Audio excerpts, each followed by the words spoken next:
राज्यसभा की द्विवार्षिक निर्वाचन प्रक्रिया के तहत हाल ही में 20 राज्यों से कुल 61 सीटों पर सदस्यों का निर्वाचन हुआ है। नवनिर्वाचित सदस्यों में सबसे ज्यादा महाराष्ट्र से हैं। यहाँ से कुल 7 सदस्य राज्यसभा सदस्यता की शपथ लेंगे।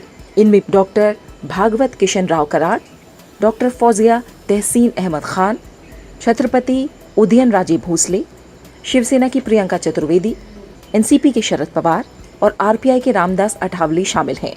कांग्रेस की राजीव सातव, तमिलनाडु से भी 6 सदस्य राज्यसभा पहुंचे हैं। इनमें डीएमके के तिरुचि शिवा और तमिल मनीला कांग्रेस के जीके वासन शामिल हैं। एआईएडीएमके से M Thambidurai, KP मनुस्वामी, NR Elango और पी सेल्वरासु। पश्चिम बंगाल और बिहार से 5-5 सीटों के लिए सदस्यों का निर्वाचन हुआ है। पश्चिम बंगाल से सत्ताधारी तृणमूल कांग्रेस से अर्पिता घोष, दिनेश त्रिवेदी राज्यसभा पहुंचे हैं। सुब्रता बख्शी और मौसम नूर, जबकि सीपीआईएम से विकास रंजन भट्टाचार्य निर्वाचित हुए हैं। बिहार की बात करें तो राज्यसभा के उपसभापति रहे हरिवंश एक बार फिर जेडीयू से राज्यसभा पहुंचे हैं। साथ ही जेडीयू के रामनाथ ठाकुर भी उच्च सदन के लिए चुने गए हैं। बीजेपी की तरफ से विवेक ठाकुर उच्च सदन की सदस्यता की शपथ लेंगे। वहीं विपक्षी दल आरजेडी के प्रेमचंद गुप्ता और अमरिंदर धारी सिंह राज्यसभा की सदस्यता ग्रहण करेंगे। आंध्र प्रदेश, ओडिशा, कर्नाटक और गुजरात, इन चारों राज्यों से 4-4 सदस्य उच्च सदन के सदस्य के तौर पर शपथ लेंगे।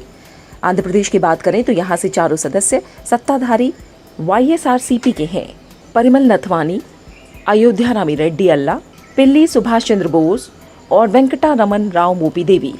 ओडिशा में चारों सदस्य बीजू जनता दल के ही चुने गए। इनमें ममता मोहंता, मुजीबुल्ला खान, सुजीत कुमार और सुभाष चंद्र सिंह शामिल हैं। कर्नाटक में बीजेपी ने 2 सीटें हासिल की हैं और पार्टी की तरफ से अशोक गस्ती और इरन्ना कडाडी उच्च सदन की सदस्यता ग्रहण करेंगे। जबकि जेडीएस की तरफ से पूर्व प्रधानमंत्री, पार्टी प्रमुख एचडी देवेगौड़ा और कांग्रेस की तरफ से पार्टी के वरिष्ठ नेता मल्लिकार्जुन खड़गे राज्यसभा सदस्यता की शपथ लेंगे। गुजरात से 4 सीटों के लिए हुए निर्वाचन में बीजेपी को 3 और कांग्रेस को 1 सीट मिली। इनमें बीजेपी के अभय भारद्वाज, नरहरि अमीन और रमिलाबेन बारा शामिल हैं।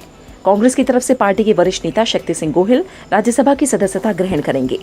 मध्य प्रदेश और राजस्थान में 3-3 सीटों के लिए सदस्यों का निर्वाचन हुआ। इनमें मध्य प्रदेश में बीजेपी की तरफ से ज्योतिरादित्य एम सिंधिया और डॉक्टर सुमेर सिंह सोलंकी राज्यसभा सदस्य की शपथ लेंगे। तो वहीं कांग्रेस से दिग्विजय सिंह एक बार फिर उच्च सदन की सदस्यता ग्रहण करेंगे। राजस्थान में कांग्रेस की तरफ से नीरज डांगी, केसी वेणुगोपाल और बीजेपी के राजेंद्र गहलोत उच्च सदन के सदस्य के तौर पर शपथ लेंगे।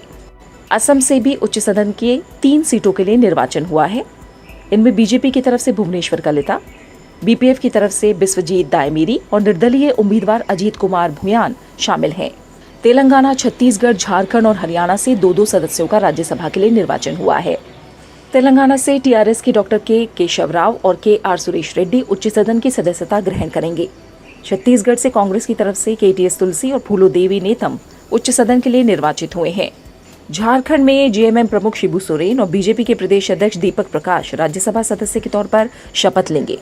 हरियाणा से बीजेपी की तरफ से रामचंद्र जांगड़ा और कांग्रेस की तरफ से दीपेंद्र सिंह हुड्डा उच्च सदन की सदस्यता ग्रहण करेंगे। हिमाचल प्रदेश, अरुणाचल प्रदेश, मणिपुर, मेघालय और मिजोरम से 1-1 सदस्य राज्यसभा के लिए निर्वाचित हुए हैं। हिमाचल प्रदेश से बीजेपी नेता इंदु बाला गोस्वामी राज्यसभा सदस्य की शपथ लेंगी। पूर्वोत्तर राज्यों की बात करें तो इनमें अरुणाचल प्रदेश से निर्विरोध निर्वाचित बीजेपी के नबाम रेबिया, मणिपुर से बीजेपी के संजा ओबा लेशंबा, मेघालय से एनपीपी के वानविरोई खारलुखी, मिजोरम से एमएनएफ की तरफ से के वानलाल वीना उच्च सदन की सदस्यता ग्रहण करेंगे। राज्यसभा की 61 सीटों के लिए हुए निर्वाचन के बाद उच्च सदन में बीजेपी के नेतृत्व वाले एनडीए की मजबूती बढ़ी है।